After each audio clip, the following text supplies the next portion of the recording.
নবম শ্রেণী vocational SSC vocational ও দাখিল ভোকেশনালে ইলেকট্রিক্যাল মেইনটেনেন্স ওয়ার্কস 1-এ সবাইকে স্বাগতম।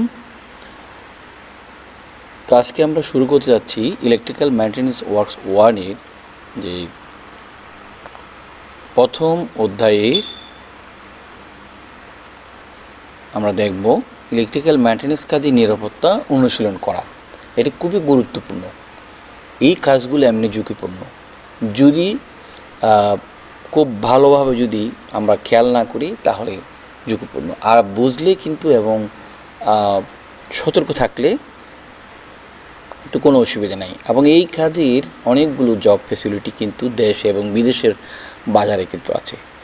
তো তোমরা যারা এই বিষয় নিয়ে পড়তেছো খুবই ভালো এবং খুব কাজ দিবে তোমাদের এটা। তো চলো আমরা কথা না বলে আমাদের প্রথমে একটা কথা আছে, সেফটি ফার্স্ট।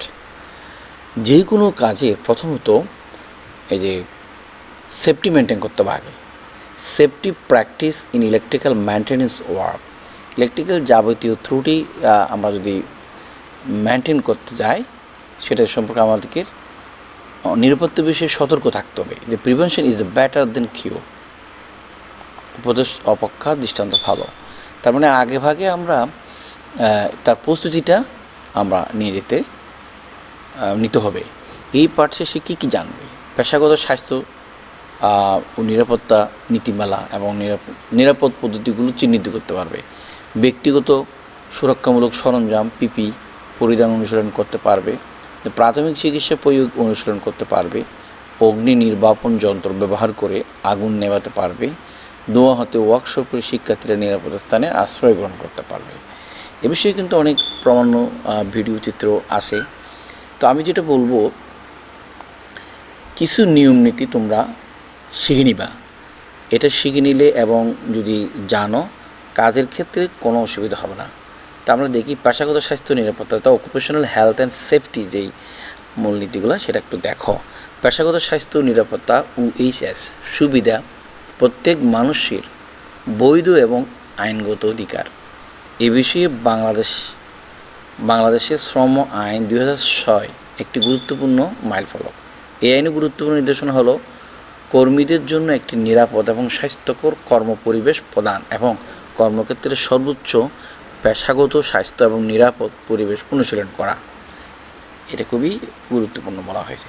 পেশাগত স্বাস্থ্য নিরাপত্তা যে OHS বিধিসমূহ কী কী?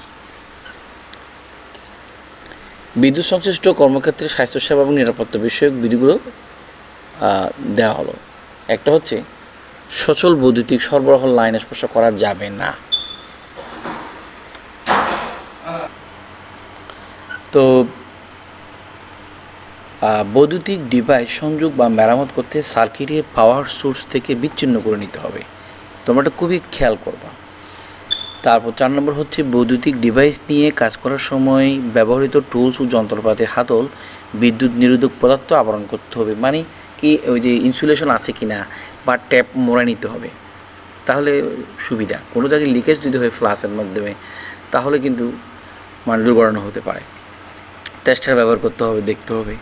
বৈদ্যুতিক ডিভাইস টেস্ট করতে ধাতব পেন্সিল বা স্কেল ব্যবহার বা আংটি বা ধাতব চেইনযুক্ত ঘড়ি ব্যবহার করা যাবে না।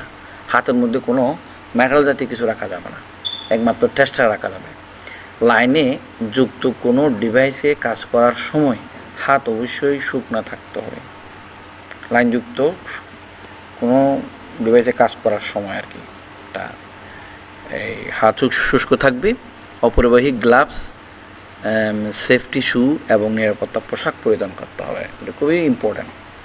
আচ্ছা, এক হাতে কাজ করার সময় অন্য হাত পকেটে বা নিরাপদ স্থানে রাখতে হবে, যেন লাইনে স্পর্শ না লাগে।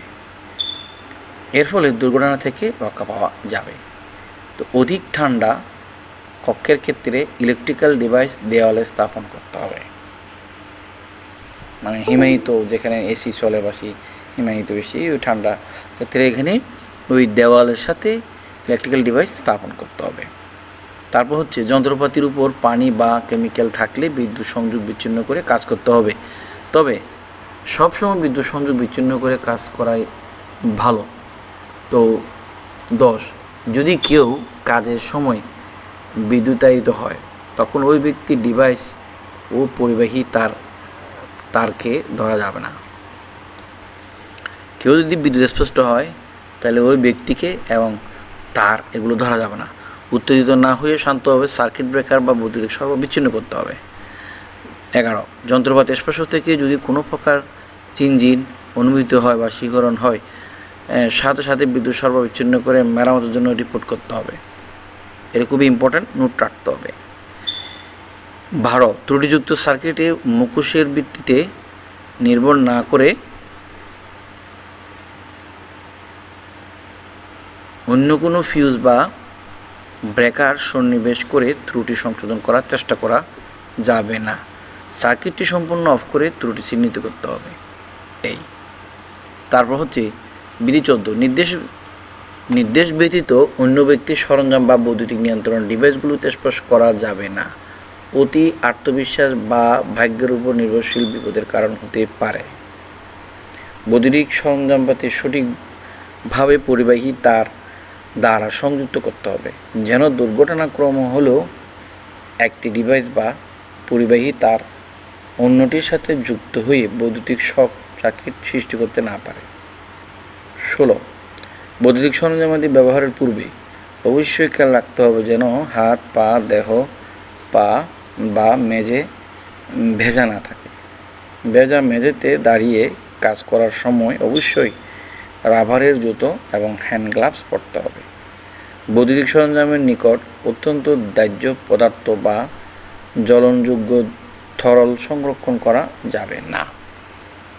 এরপর সচেতন থাকতে হবে, কোনো ক্যাবিনের দরজা খোলা থাকলে সরঞ্জামগুলোর ইন্টারলক সমূহ উচ্চ ভোল্টেজ উৎসকে সংযোগ বিচ্ছিন্ন করে দেয়, তবে কন্ট্রোল সার্কিটের জন্য পাওয়ার চালু থাকতে পারে।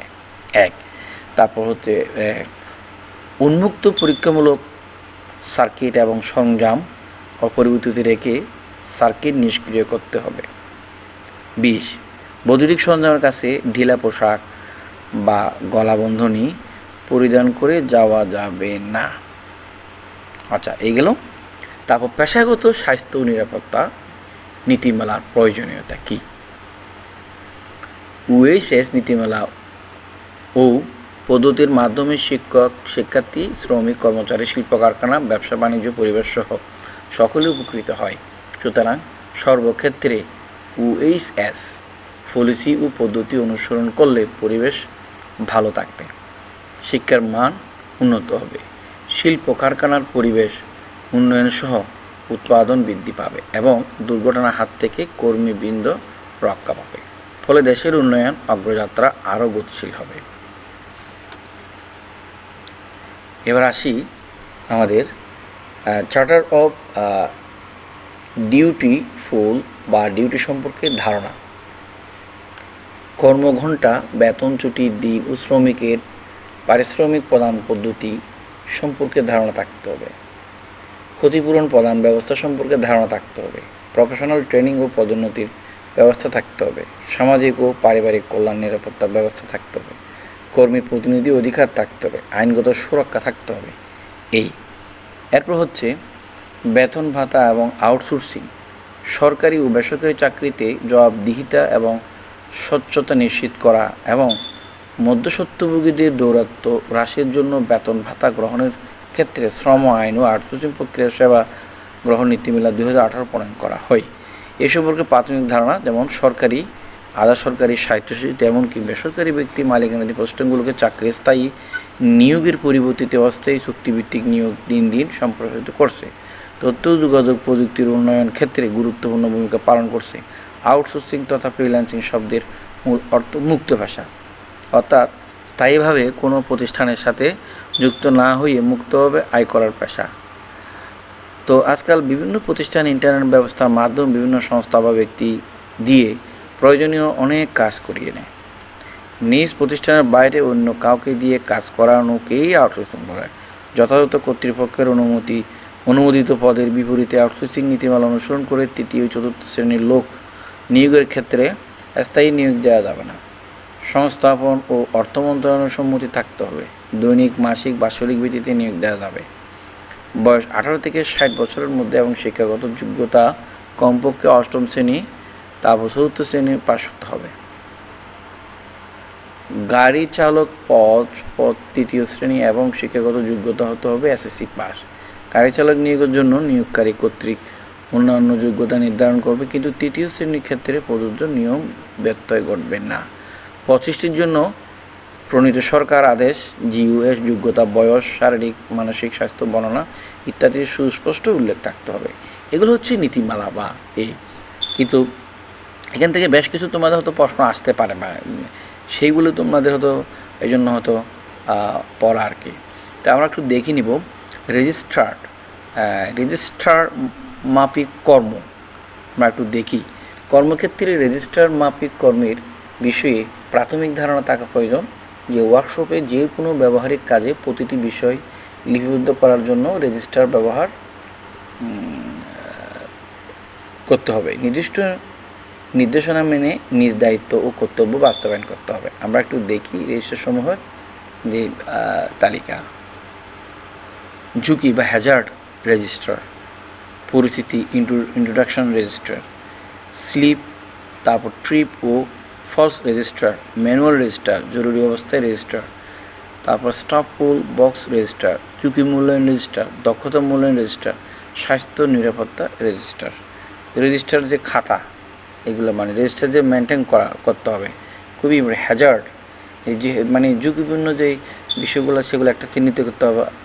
পরিস্থিতি একটা রেজিস্টার, হ্যাঁ, স্টাফ টুল বক্স রেজিস্টার, এটা কি কোথায় আসে না এগুলা। দক্ষতা মূল্যায়ন রেজিস্টার থাকবে, স্বাস্থ্য নিরাপত্তার একটা রেজিস্টার থাকবে, জরুরি অবস্থার রেজিস্টার খাত থাকবে।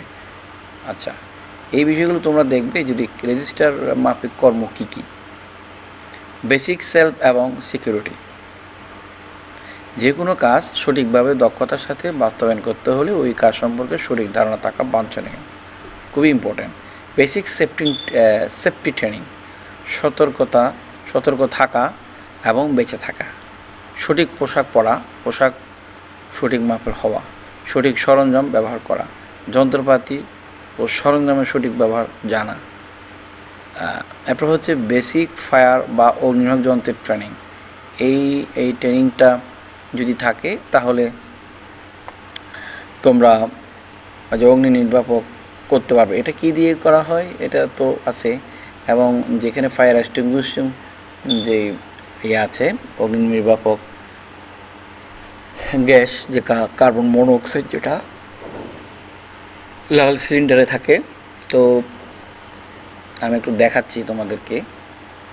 আমরা এখানে যে ফায়ার এক্সটিংগুইশার দেখতেছি এখানে, সো এই জায়গায় আমরা যখন একটা পিন থাকবে, লক থাকবে, এটা খুলতে হবে।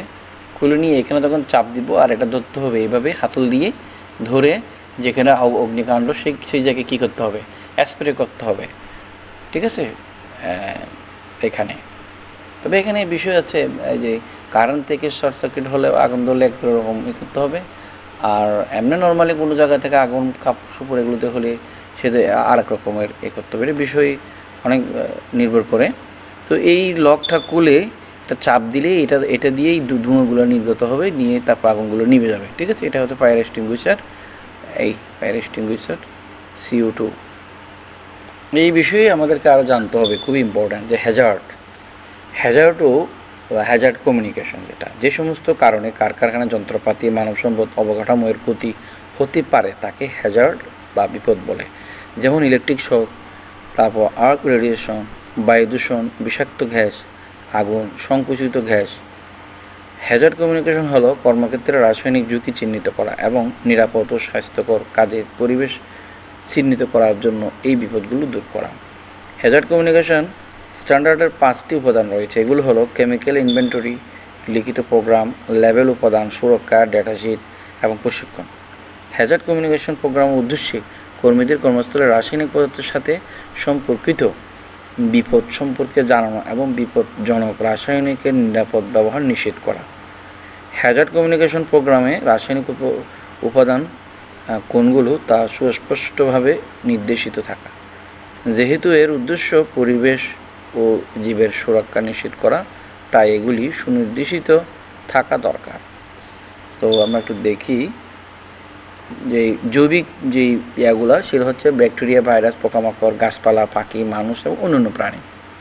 আর রাসায়নিক যেগুলি ঝুঁকি, সে ব্যবহৃত রাসায়নিক পদার্থের বিষাক্ত বৈশিষ্ট্যের উপর সেটা নির্ভর করে।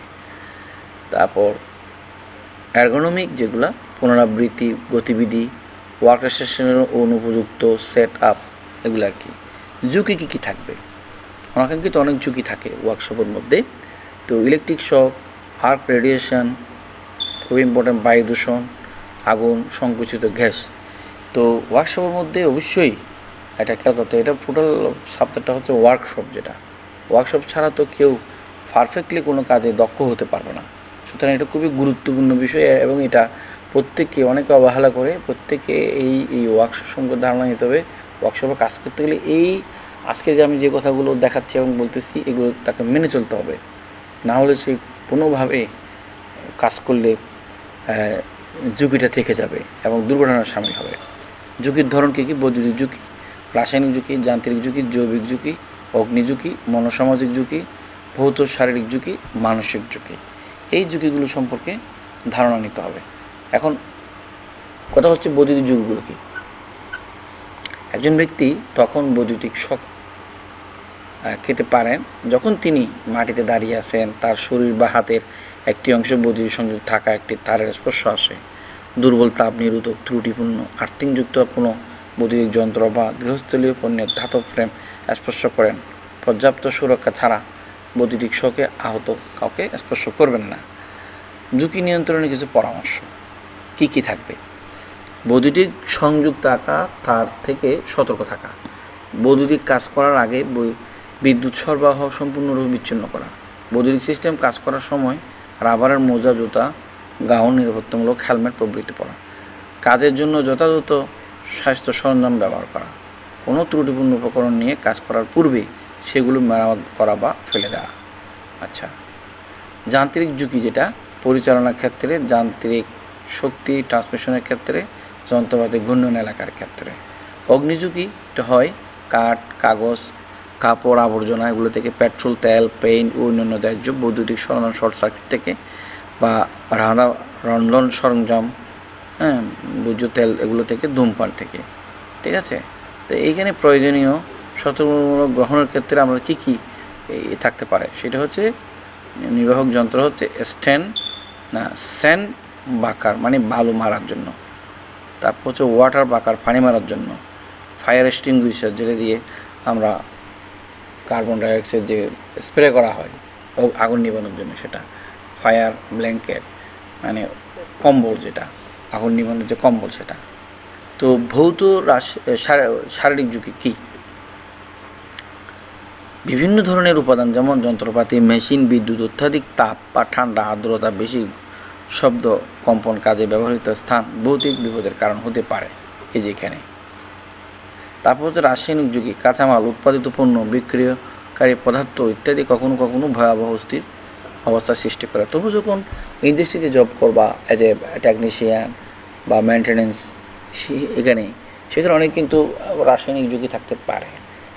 তো বিকিরণ, বিষক্রিয়া, ক্ষয়প্রাপ্ত হওয়া, বিষাক্ত মরিচে পড়া, জ্বালা পোড়া, ক্যান্সার ইত্যাদি। তো রাসায়নিক বিপদের জন্য দায়ী বিভিন্ন ধরনের পদার্থগুলো হলো অ্যাসিড, ক্ষার, ডাইস, পেইন্ট, কুয়াশা, দ্রাবক, কটন, ডাস্ট, গ্যাস বা ফার্ম, ওয়েল্ডিং, ধোঁয়া, হাইড্রোজেন, ক্লোরিন, ক্রোমিয়াম, সীসা ইত্যাদি, এইগুলোই আর কি। জৈবিক ঝুঁকি থাকে, নর্দমা পানিতে বিভিন্ন ধরনের অণুজীব থাকে সালফারযুক্ত, যেমন গ্রিস, তেল ইত্যাদি খাদ্য হিসেবে গ্রহণ করলে তাদের শরীর বিপাকীয় উৎপাদক হিসেবে হাইড্রোজেন সালফাইড গ্যাস নিঃসরণ করে। একটি নির্দিষ্ট মাত্রা অধিক হাইড্রোজেন সালফাইড খুব বিষাক্ত। প্রাণী এবং প্রাণীর অঙ্গ প্রত্যঙ্গ, চামড়া, পশম, চুল ইত্যাদি থেকে তৈরি জৈবিক বিপদের অন্তর্ভুক্ত। ব্যাকটেরিয়া, ভাইরাস, ফাঙ্গাস, পরজীবী কীট আক্রান্ত পশু কোনো ব্যক্তি বা দূষিত জৈবিক তরলের মাধ্যমে ছড়াতে পারে। এই যে এখানে চিহ্নগুলো দেওয়া আছে এখানে।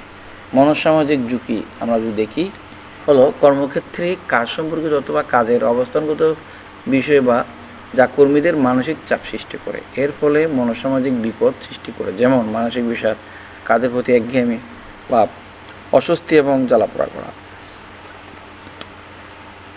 পেশাগত স্বাস্থ্য নিরাপত্তা, ব্যক্তিগত নিরাপত্তা, যন্ত্রপাতি মেশিনের নিরাপত্তা, কারখানার নিরাপত্তা।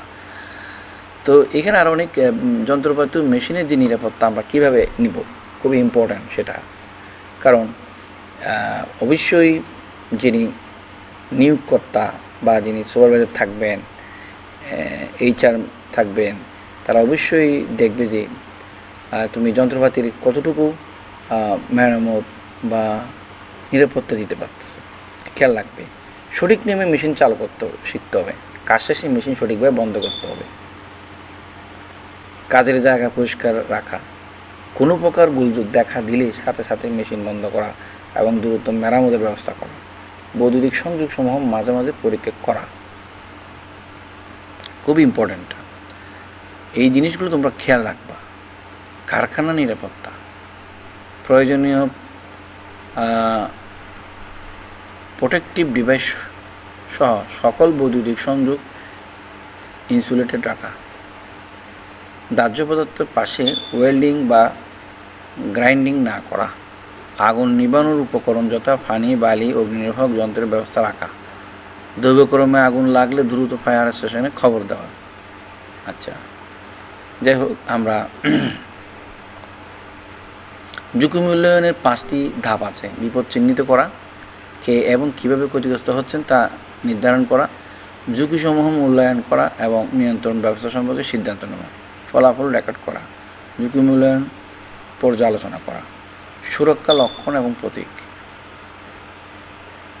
আর ব্যক্তিগত নিরাপত্তা সরঞ্জাম কী কী লাগবে, যেমন চোখের চশমা হতে পড়ি আমরা, চক্ষু সুরক্ষাকারী চশমা, কানের ফ্লাক, মাস্ক, হাত মোজা, নিরাপত্তামূলক জুতা, অ্যাপ্রন, হেলমেট, সেফটি বেল্ট, এগুলো কিন্তু দরকার আর কি। এইগুলা ঠিক আছে। আর হেলমেট হচ্ছে এটা সেফটি হেলমেট যেটা বলা হয়। যেমন বৈদ্যুতিক ওয়ারিংয়ের ক্ষেত্রে সেফটি শুজ, হ্যান্ড গ্লাভস, নিরাপত্তা চশমা, অ্যাপ্রন ইত্যাদি লাগে।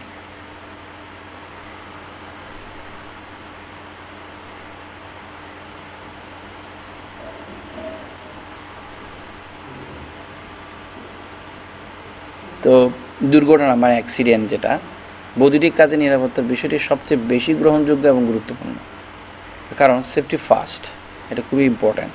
তো দুর্ঘটনার প্রকারভেদ, কেমন দুর্ঘটনা হতে পারে, যে ইলেকট্রিক শক, আর্ক ফ্লাশ, মানে বৈদ্যুতিক নিরাপত্তা খুবই গুরুত্বপূর্ণ। কারণ সামান্য অসাবধানতার কারণে বৈদ্যুতিক শক বা আর্ক ফ্লাক্স এর মাধ্যমে মৃত্যু পর্যন্ত হতে পারে। কারিগরি কর্মদক্ষতা, ঐকান্তিক মনোযোগ এবং সতর্কতামূলক ব্যবস্থাপনা এই দুর্ঘটনা থেকে রক্ষা করবে।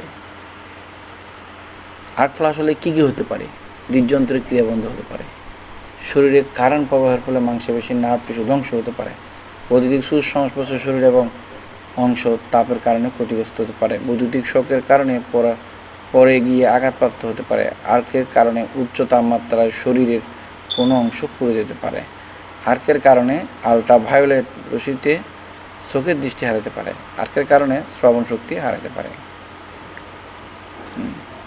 তো খুবই ইম্পর্টেন্ট। এটা তো আমরা এতক্ষণ ধরে যা বললাম, তোমরা প্র্যাকটিক্যালি বা জব শিটে কীভাবে এগুলো লিখবে সেটা সম্পর্কে আমি ধারণা দিচ্ছি। সো জব শিট, পেশাগত স্বাস্থ্য ও নিরাপত্তা নীতিমালা এবং নিরাপদ পদ্ধতি চিহ্নিত করার দক্ষতা অর্জন, এটা জব নাম্বার 1। তো পারদর্শিতা মানদণ্ড, যেটা বলা হচ্ছে কী কী তুমি করতে পারবে। ব্যক্তিগত সুরক্ষামূলক সরঞ্জাম PPE চিহ্নিত করে কাজ শুরু করা। প্রথমত এটা অবজেক্টিভ লিখতে পারো। কর্মক্ষেত্রে প্রস্তুত করা, কাজের জন্য প্রয়োজনীয় যন্ত্রপাতি উপকরণ নির্বাচন করা, সংগ্রহ করা।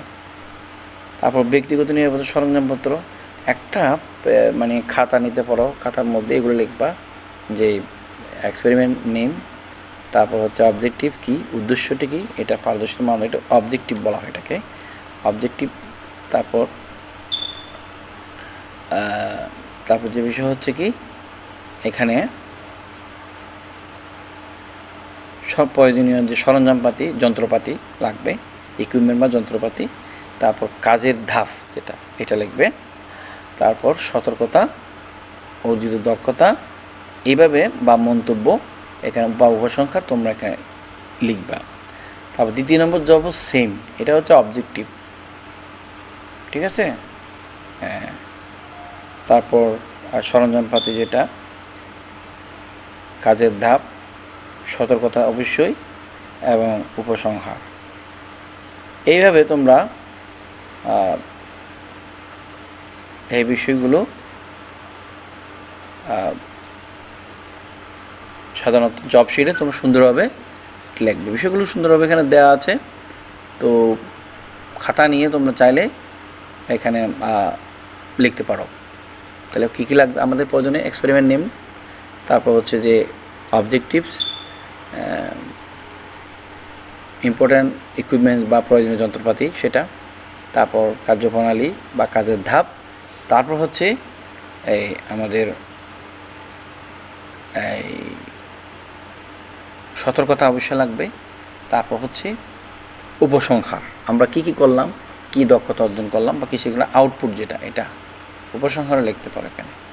তো ঠিক আছে, এই হচ্ছে আমাদের আজকের এই টপিকের নিয়ে আমি যেটা আলোচনা করছি, তোমাদের সাথে কিছুক্ষণ কথাবার্তা বললাম। আমরা পরবর্তী এইগুলোর ডে বাই ডে এখানে আরও অনেক কিন্তু প্র্যাকটিক্যাল অ্যাপ্রোচের অনেক বিষয় আছে, আমরা সেগুলো পরবর্তী সেশনে আমরা সেগুলো দেখব। যদি আমি বলে থাকি এই প্রথম যদি আমরা দেখি এখানে সিলেবাসে কী ছিল, ইলেকট্রিক্যাল মেইনটেন্যান্স ওয়ার্কস 1 বলা হয়েছে। সো এইখানের মধ্যে তোমরা যদি সিলেবাসে দেখো এখানে কি আছে, এই যে হ্যান্ড টুলস, পাওয়ার টুলস এবং পরিমাপক যন্ত্রের ব্যবহার, এইগুলো আমরা একটু শিখব, বিশেষ করে পরিমাপক যন্ত্রের ব্যবহারগুলোকে। তা বৈদ্যুতিক কাজে প্রাথমিক ধারণা সেটা আমরা নেব, বৈদ্যুতিক তার কেবল কীভাবে জয়েন করে সেটা শিখব, ইলেকট্রিক্যাল সার্কিট নিয়ে আমরা কাজ করব, কীভাবে সার্কিট করতে হয় বা ইলেকট্রিক সার্কিট কী, এগুলো নিয়ে আমরা ধাপে ধাপে কাজ করব। অল্প সময়ে আমরা এগুলো কিন্তু কয়েকটা পর্বেই আমরা এটা শেষ করব। ধন্যবাদ, সবাই ভালো থাকবে। ভিডিওটা যদি ভালো লেগে থাকে তোমার লাইক কমেন্ট শেয়ার করো, তোমার বন্ধুদেরকে জানিয়ে দেবে। মনে রাখবা, তোমরা যেহেতু টেকনিক্যাল ফিল্ডে আসছো, নিশ্চয়ই তোমরা এই ফিল্ডে কাজ করার আগ্রহ তোমার আছে। সুতরাং তুমি যদি তোমার আগ্রহ নিয়ে যদি লেগে থাকো, অবশ্যই তুমি ভালো কিছু করতে পারবে। দেখো এখানে স্কিল ইজ পাওয়ার বলা হচ্ছে। অদূর ভবিষ্যতে বড় বড় ডিগ্রি নিয়ে কোনো লাভ নাই, স্কিল একটা ডিগ্রি নাও বা এই যে সার্টিফিকেট নাও, তাহলে দেখবে তোমার ভালো কিছু তুমি করতে লাইফে। ধন্যবাদ, সবাই ভালো থাকবে। আল্লাহ হাফেজ, সালাম আলাইকুম।